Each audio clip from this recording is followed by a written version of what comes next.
My name is Benjamin, and I'm a carpenter by profession. I'm a lover of music, and my Muslim friend says any music with instruments, it's not good. I want to know why it is so, or any explanation to that statement. The brother asked the question that his Muslim friends tell him that any music with instrument is not correct. Why? Our Prophet Muhammad ﷺ said he prohibited the use of musical instrument except the duff. The duff is, one side open drum. It's not a drum, it's a duffly. The reason is that when you play music, there are chances that you can get deviated, you get carried away. In poetry, etc., you get carried away. They start praising people and they go beyond the limits. So music takes you away many a times. You hear in the songs, pop songs, beat it, beat it. What does it mean? You don't understand, yet people are repeating it, correct? Funky town, what funky town? It doesn't have any meaning only. So when people hear music and they start singing, they say things which have no meaning and they enjoy. It takes you away from the worship of Allah subhanahu wa ta'ala. Takes you away from worship of Almighty God. That's the reason it is not allowed in Islam. Brother, but these are all minor issues. The main issue today we are discussing is about Almighty God. Do you believe there's one God? Yeah, I believe in one God. Do you believe Jesus is God? No. Very good. Do you believe Prophet Muhammad is a messenger of God? I believe he is the messenger of God. MashaAllah. So if you believe that there's no one worthy of worship except Almighty God, and you believe that Prophet Muhammad is a messenger of God, that means you're a Muslim. These are minor issues whether music is allowed or not. The main issue is that if you believe there's one God, and if you believe Prophet Muhammad is a messenger of God, you enter into the fold of Islam. Would you like to say it in Arabic? I came to ask questions. Please, can you let me finish my questions before? No, your question is, I already answered your question. Didn't I answer your question? You asked me, why is musical instrument not allowed? I gave you the answer. That's the first question. I have a different... Oh, so you have one more question? Yeah, I have more questions. So I should know that. I cannot read people's mind. Okay. How many questions do you have, brother? Should we... How many more questions do you have? About 4. 4? Yeah. Normally, we ask one question at a time, and for next question, go behind the queue. If it's short questions, I'll take it, otherwise I'll go behind the queue. Yes, brother, what's the next question? Believing Prophet Muhammad is the messenger of God makes you a Muslim. What about believing Jesus Christ is the messenger of God?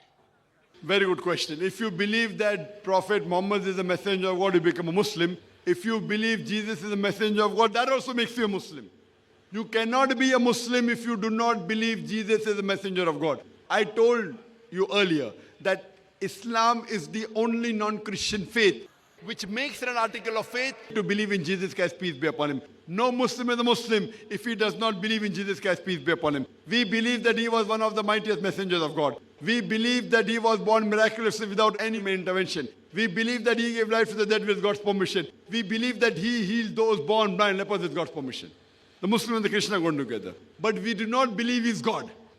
So if you believe in all the messengers, Adam, Abraham, Ismail, Isaac, Moses, Jesus, Muhammad, peace be upon them all, then you become a Muslim. And we believe that Muhammad sallallahu alaihi wasallam, Prophet Muhammad, peace be upon him, is the last and final messenger. If you believe this and believe in one God, then you become a Muslim. Next 2 questions. Okay. Should I believe in the Bible? Should you believe in the Bible? Yes, as far please. as should you believe in the Bible as the word of God, according to me, Bible is not the word of God. What we Muslims believe is the Injil, the revelation, the Wahi, which was given to Jesus, peace be upon him. But the present Bible is not the original Wahi. It's a corrupted form. All the revelation that came before the last and final revelation, the Quran, the Torah, the Zabur, the Injil, because they were meant for a particular group of people, as I mentioned in my talk, Almighty God did not think it fit to be preserved. It was meant for those people in that time. All these books have been changed. But because Quran is the last and final revelation of Almighty God, it was not revealed only for the Muslims or the Arabs. It was revealed for the whole of humankind. and it's supposed to be followed till eternity. Because of that, Almighty God will preserve this book. It's mentioned in Surah Hijr, chapter number 15, verse number 9, that we have revealed the Quran and we shall guard it from corruption. So this Quran is in the pure authentic form. The present Bible is a changed form. It contains words of God, it contains words of prophet, it contains words of historians, it contains pornography, it contains contradictions. It's a mixture. So whatever matches with the Quran, we have no objection in agreeing that part is the word of God.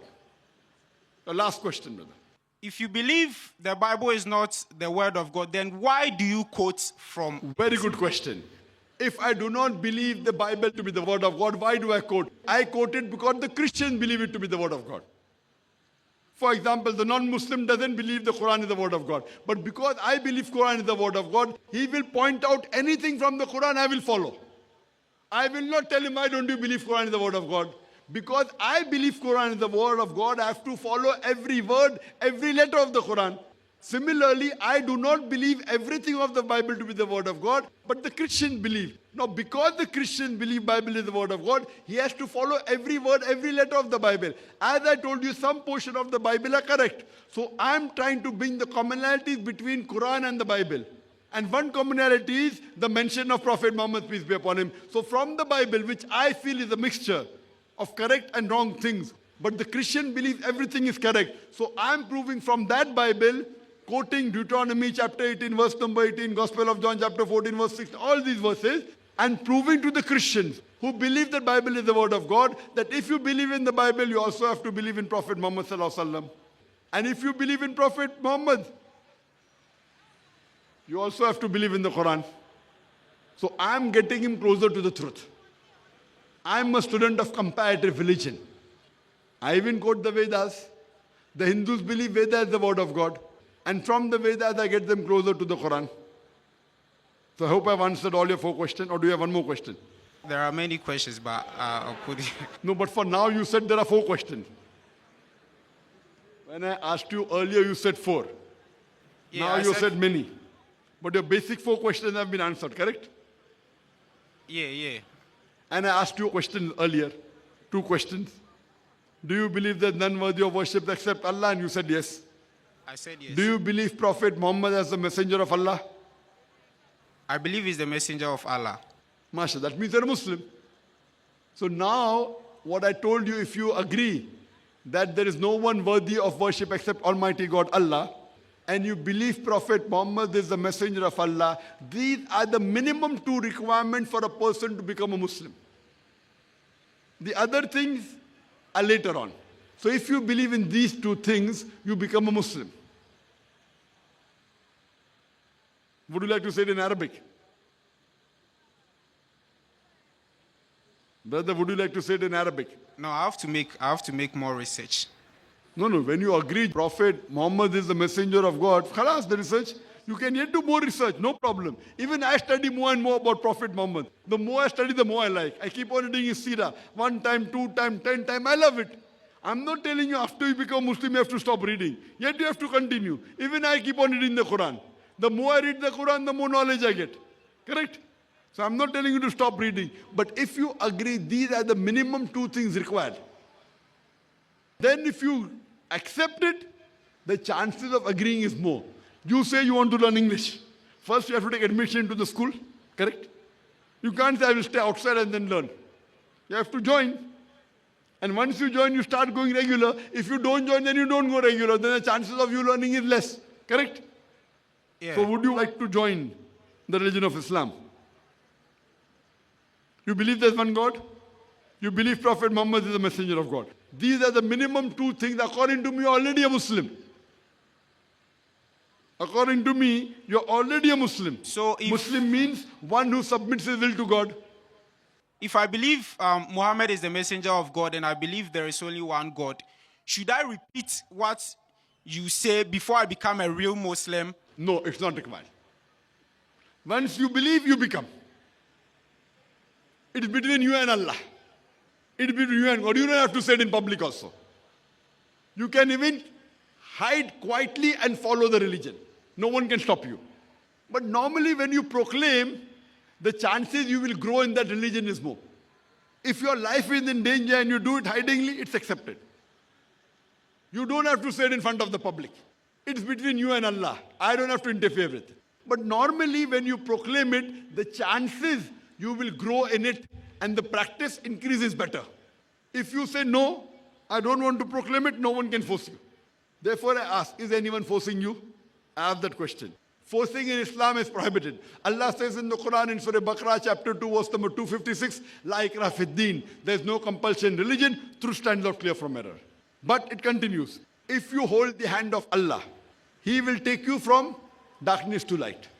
If you hold the hand of the Satan, he will take you from light to darkness. But when you say it, there are chances more that other people now will come and give you more information. You will do more research. And the chances of you going to standard 2, 3, 4, 10, graduate, postgraduate, easier. Do you understand?